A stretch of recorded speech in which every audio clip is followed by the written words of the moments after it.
Welcome to day 7. Happy Saturday. Let me turn the fan off. Thanks so much for joining me today. Yay. I hope you all are having a great weekend so far. I just hope that today is filled with magic and sunshine and love and happiness and hope. Today's day 7. So it's officially been a week, or I guess at the conclusion of this, it'll be a week, this chair, of Imperfection Sessions. And so, yay, I'm excited. It's interesting because at the beginning of this, I'm like, oh my God, I'm like having a panic attack right before I get on. I'm worrying about if people are going to watch this, if people are going to see it, what they're going to think. And so far, it's been really nice. So thanks so much for those who have been watching, who have been like typing and responding. I really appreciate it. Yeah, I'm just glad that what I'm saying is actually helpful and encouraging. So yay, let's get into day 7. So yesterday we talked about every small win counts, how we should celebrate every single one of our small wins, whether that's showing up, whether that is trying. And so today I kind of wanted to talk about trying, like the actual effort you put into trying to do something. So just starting off, like a lot of people are afraid of trying. They're afraid of making that first step. And so it could be the fear of what will people think. It could be the fear of, someone judging you or calling you names.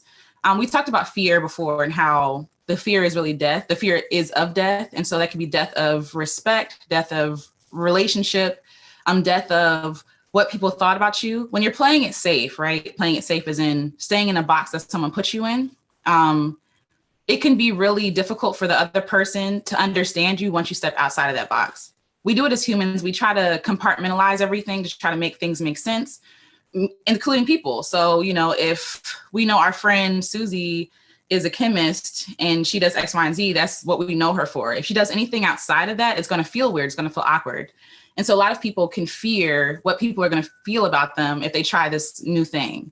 Will people support you? Will people say mean things to and about you? Like, that's not fun. We talked about how the idea of like sticks and stones and break your bones, or words will never hurt you. That's not true. Words hurt, words sting, especially from people that we love and that we care about and whose opinion we hold in high regard. And people are afraid of doing that for people. They're also afraid of wasting time. A lot of people feel like, oh, if I try this new thing, it'll take me so far off track for so long that by the time I get to the end of the road, it'll be too late. And I've wasted all these years and all these months or weeks or whatever, trying this new thing, only to discover that it didn't pan out how I thought it would, that I don't even like it anymore. And so I've wasted all these resources when I could have just played it safe and stayed right here and not tried. And it could also be the fear of commitment to work. Starting out something new is hard. It's difficult. It's awkward. It feels weird. It's uncomfortable. And sometimes just that fear of being committed to it makes us not want to commit to trying something new. So like this showing up here every day for 14 days, I'm like, well, if I commit to it, if I tell people that I'm going to, then they're going to hold me accountable. They're going to be like, oh, where are you at? You didn't post today, And sometimes I just want to flake and I don't want to show up. And so I could fear the commitment and then just not try it at all because like, oh no, it's too much commitment to keep, too much commitment to keep showing up for. And so work is hard. Work is not fun. And so it could also be the fear of rejection, of no. If you're at a job and you ask your boss for a raise, the fear of them telling you no, can be paralyzing. You might not want to try something new. You might not want to try to persuade them that you're worth more money, that you're more valuable than what they're paying you on your paycheck. And having to do that work is exhausting. And sometimes it doesn't pan out. Sometimes they say, no, not this quarter or not this year or whatever. And you have to go back and really eat that and be like, okay, well, either, I keep working here, or I have to find another job. And hearing no sucks. It's rejection. It's a form of rejection. And so if you try out for a part in a play, you know what I mean? There's always a possibility of there being a no. And like I said, for some people, that possibility of no is enough to be like, nah, I'm gonna just not try at all. It seems like you're more free if you play it safe. You're more free, you're more safe, you're comfortable, sure, if you stay in the same confines of what you already know versus trying something different. But the thing is, though, when you stay here because of fear, you're actually trapped, right? We talked about this before, how the fear of people is a snare, it's a trap. And so we put ourselves in these boxes, in these cages unknowingly, and we think we're free. We're thinking, oh no, I'm happy. You know what I'm saying? I'm happy here. And for some people, they are. But for a lot of people, if you're just honest with yourself, you're not happy. You don't feel free. There's always that thing in the back of your head that's like, well, what if I did try it? Oh, I wish I had enough bravery and enough courage to try this.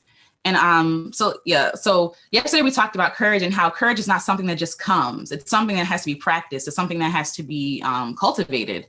And so if you're not doing the things to take the steps, i.e. trying, then you're never going to become brave. You're never going to be brave enough to do that thing. And we also talked about yesterday how bravery can make stepping stones for the next point in your life. The more that you prove to yourself that you're capable of hard things, capable of doing scary things, the more risks that you'll be willing to take, because you've already proven to yourself that, yes, I tried this and I got rejected, but I can still show up. I can still try again.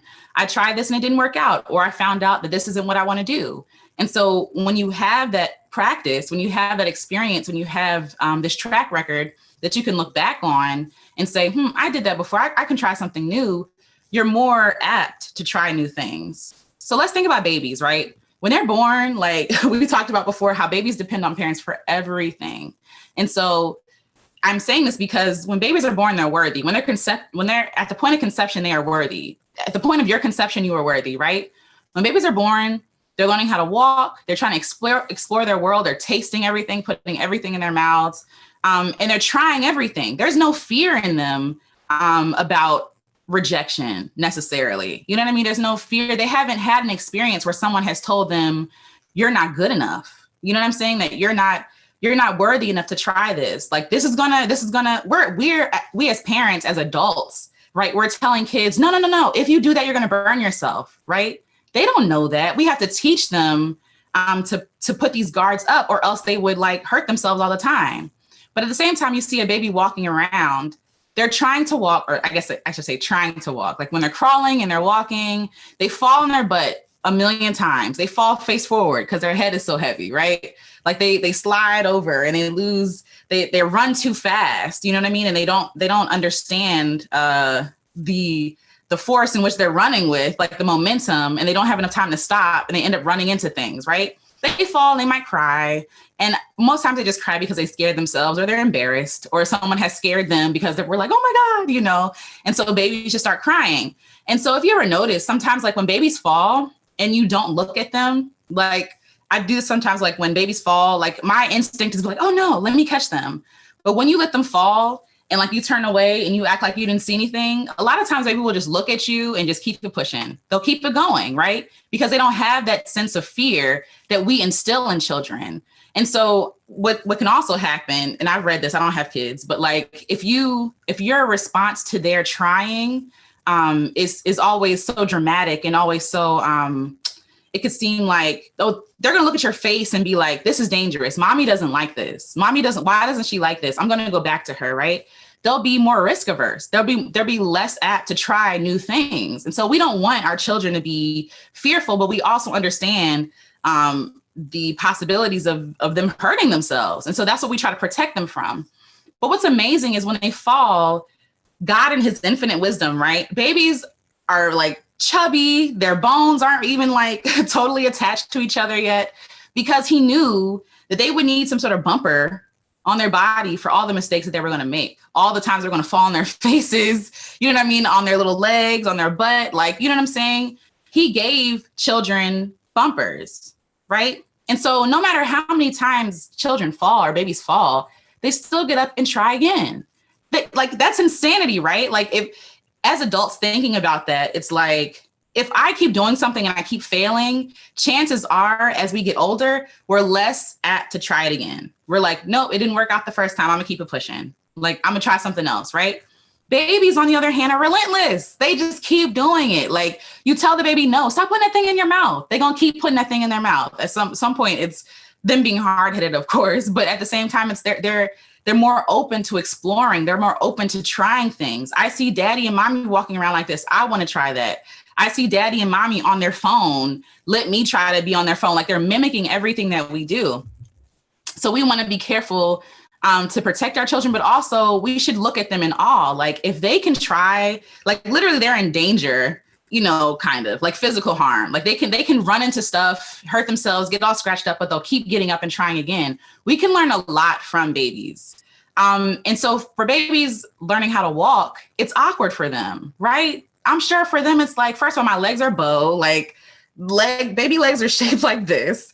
So they're trying to like walk. They're trying to understand their surroundings. They're trying to understand depth of field and velocity and like momentum and all this stuff. And it's awkward. I'm sure it's scary, but for them, it's like, no, I'm going to keep on trying. And so, but they keep giving themselves permission to try. They keep saying, no, I'm going to try again today. I fell off the couch yesterday. I'm gonna get up and try again today. Right. And in the same way, we need to give ourselves permission to try and be open to new things. So I talked about yesterday, like the book of wins, right? How I'm carrying a notebook, I'm writing down the stuff that like my small wins so that I gain momentum and I see, hey, I'm trying new things. This is fun. This is something I'm capable of doing. And it's proving to myself that I'm capable of hard things, but also keeping a track record so that when I'm down on myself, I can look back on this and say, Alecia, you did X, Y, and Z. You can do X, Y, and Z. These are accounts of me trying.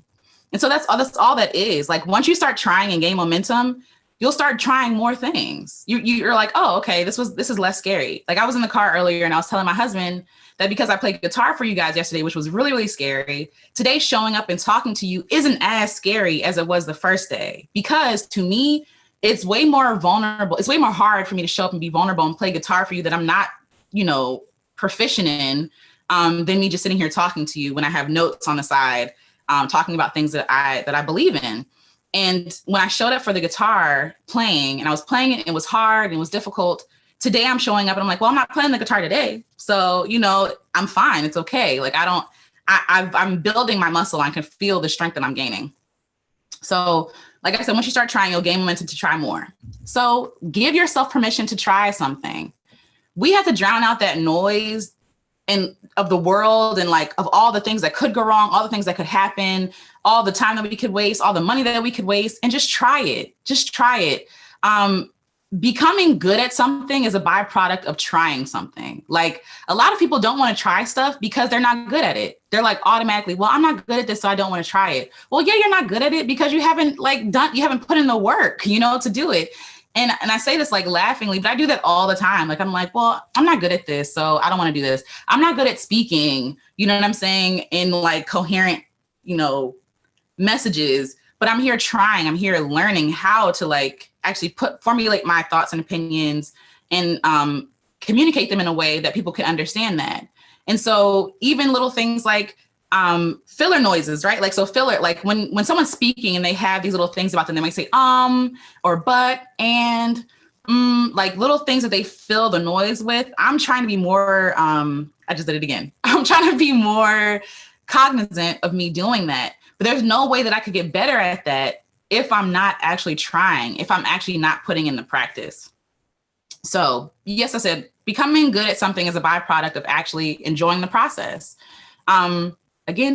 But anyway, we have to drown out the noise and actually give ourselves permission to try it. So learning the guitar could be fun or draining. If I don't make it fun myself, I'm going to hate doing it.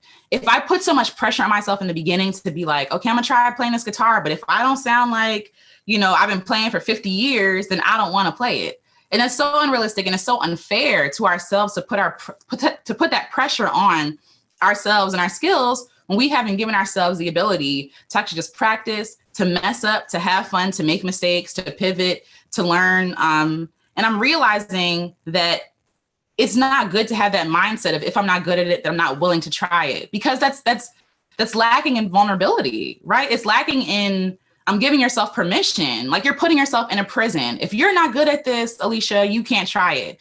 I'm only good at a few things, right? And good, right? Because what does good even mean? Like to whose standards am I comparing my abilities and capabilities to? You know what I'm saying? But I'm only good at a few things. If I were to stay in those few things for the rest of my life, I know I would be miserable. There are so many things I want to try, so many things I want to do, but it can be overwhelming and daunting when I see, again, the skills that I have and the skills that I want to acquire. But again, it takes that first step of trying to get further. So yeah, so you may discover that like trying something, you may discover that you hate it. And is that the worst thing in the world? Like, is that horrible? You might discover that you're not good at something. Is that the worst thing in the world? No, you can put in the practice to become better. And so you doing that first try, it actually creates the momentum that you need to keep going. So again, like I talked about, taking that first step. I'm sure, I can't remember what it was like for me to take my first step, but I'm pretty sure it was awkward. I'm pretty sure it was not perfect. I'm pretty sure it was pretty ugly. Maybe it was cute because I was a baby, but looking back, that seems horrifying, right? If I were to learn how to walk now, I would be so concerned about what other people were looking at me saying. I'd be so concerned with like, am I doing it right? Looking at other people walking, like, is this right? Babies don't have none of that, and that's the benefit, right? They're so pure and they're so like untouched by the world. They're so new that they don't care. They don't care. Babies don't care about making a fool out of themselves.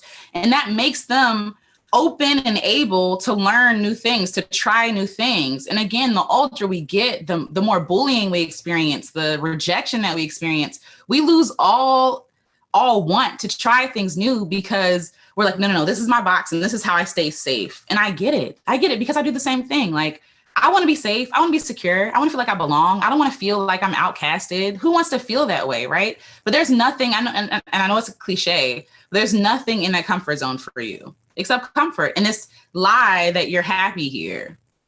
You know what I'm saying? Like this lie that you tell yourself, oh, you know, I'm happy here. I'm just going to stay here. But really in your mind, you want to try things, but you're just not giving yourself permission to try.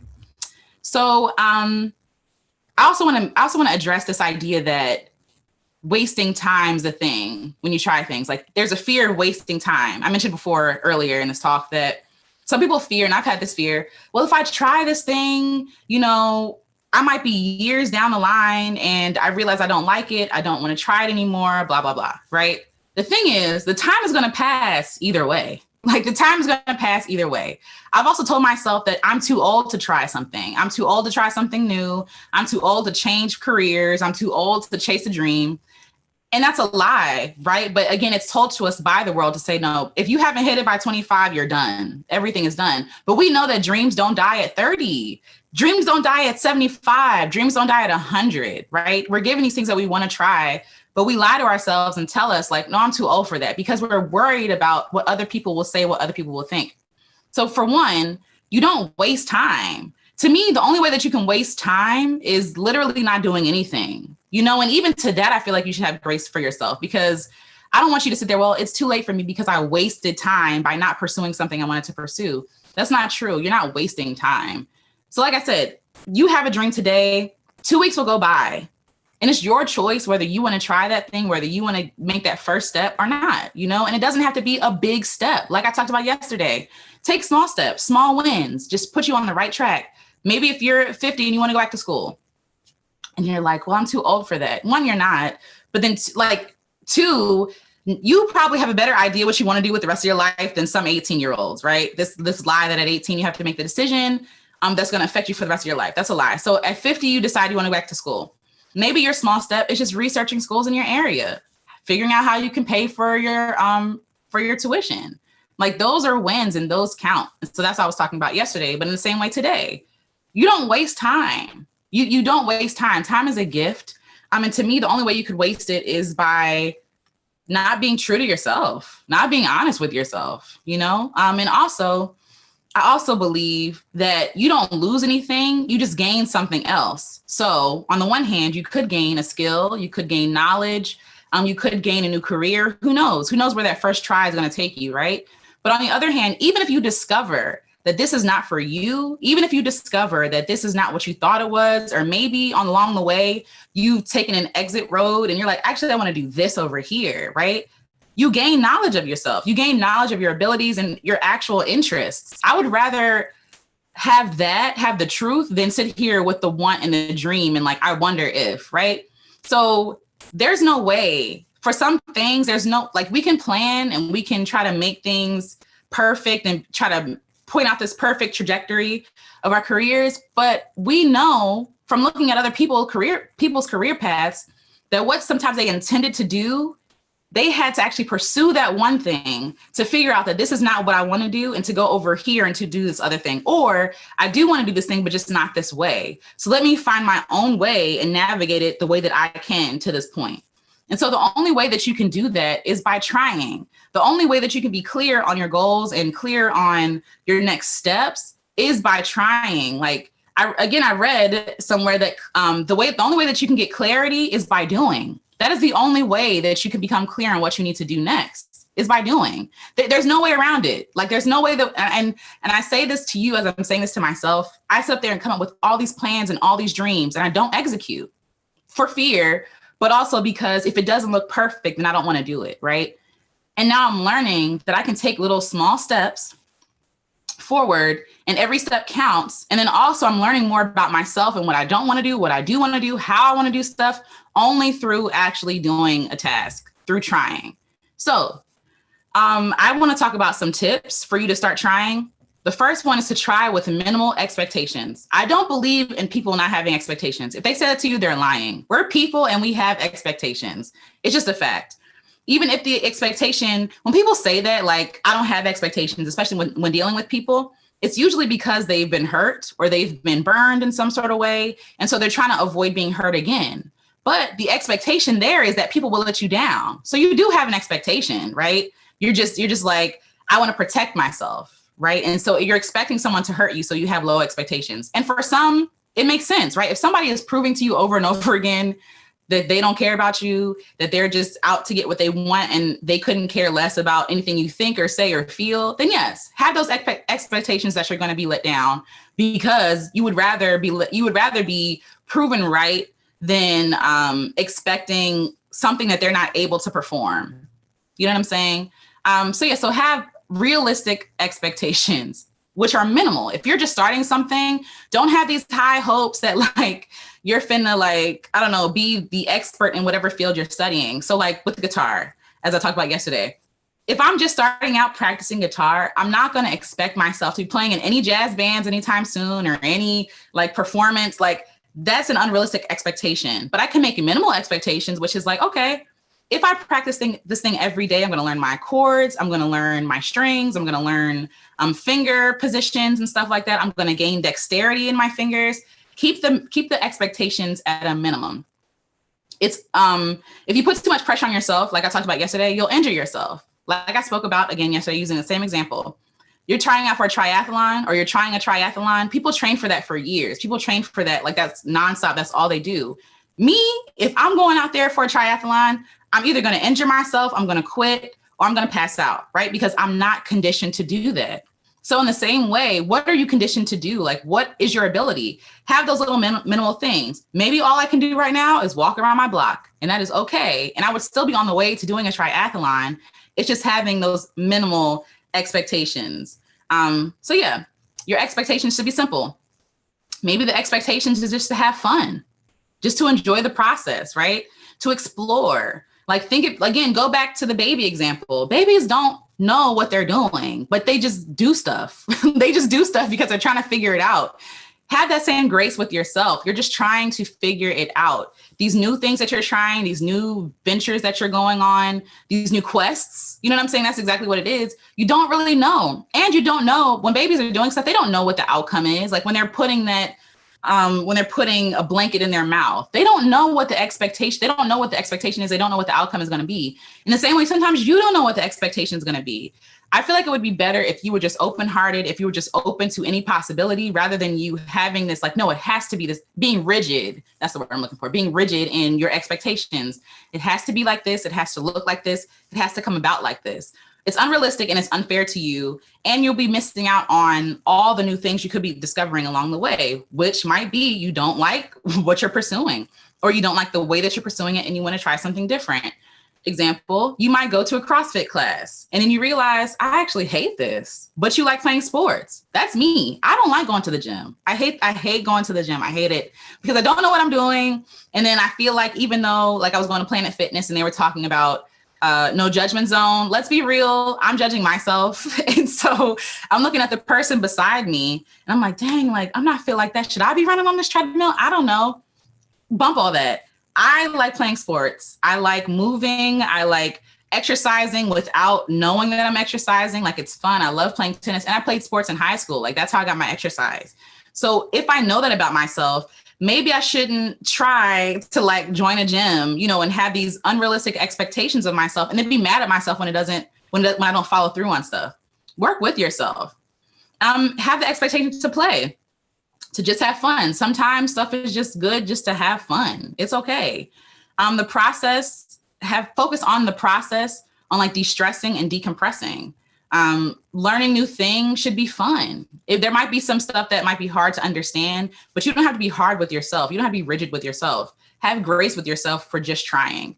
Sometimes the expectation is just to follow your curiosities. Like I said, if you're on a journey to become, I don't know, a doctor, and then I don't know the process. I don't even know why I brought this example up, but if you're in med school and you realize, I actually don't want to be a doctor in this sense, right? But I want to be like a holistic doctor, or I want to be a chiropractor. You know what I'm saying? Like, if you're on your journey to be like a back surgeon and you figure out, actually, I want to try chiropractic, right? You would never know to try to be a chiropractor unless you went to those classes and realized, this is not something I want to do. I don't want to have to cut people open. I want people to be able to heal themselves with the stuff that God gave them, right? Like, you know, so you would never know that unless you tried something new. And honestly, your expectation should just be open to the process and whatever is next. That should really just be the expectation with trying something new. Be okay with being a beginner. We talked about this before. The benefit of being a beginner is that nobody cares. If you don't have a big following, that's wonderful, because you get to experiment, you get to play, you get to do all these things that these people with thousands and thousands of followers, thousands of customers don't get to do, because there's an expectation, right, from all those people. Unless you don't care and you have thousands of followers and you just want to start over, that's fine too. But there's more pressure on the person that has more going for them, more things at risk, right? More judgment at risk. And there's something freeing about being a beginner and about being someone who has low expectations. Be okay with enjoying the process with minimal worldly distractions. Who cares what they say? Like, there are people, this is the thing, all these rules that we follow, and I have to tell myself all this stuff all the time, it's made up. It's not real. Like, this idea that you have to hit it by 15, and that's the only thing that makes you extraordinary. That's not true. Who is making these rules? Who is saying this stuff? People who are usually, and it's not usually the person who hits it big at 15, right? It's the people who are like, oh, well, if you don't hit it by 15, there's something wrong with you. No, who said this? This hustle culture in this world is the demise of so many people. So many people have like gone to the graves with their dreams and their wants and their desires because of some stupid rules that people made up. You don't even have to share your first try if you don't want to. You can keep that stuff to yourself. You can keep all the failures you want to yourself, right? But there has to be failures. There has to be tries. There has to be effort made to discover something new. Stop planning and start doing. Again, like I said earlier, clarity only comes from the process. That is the only way that you can actually become good at something. That's the only way that you become clear on something. There's no way that you can like, we can't tell the future. There's no way I can sit here and be like, okay, I'm going to do this, and this, and this is how it's going to turn out. And then everything's going to be perfect, right? We all have an ideal journey that we want to take, but we know as adults, nothing ever goes the way we plan. Something always goes wrong. Something always goes awry. You know, we try our hardest to make things work the way we want them to work, but we're not God. And we learn that lesson almost every day. Nothing goes the way we plan. And instead of, and I'm learning this just in general in life, not even with dreams or careers, like just to trust God. I'm not in control of this thing.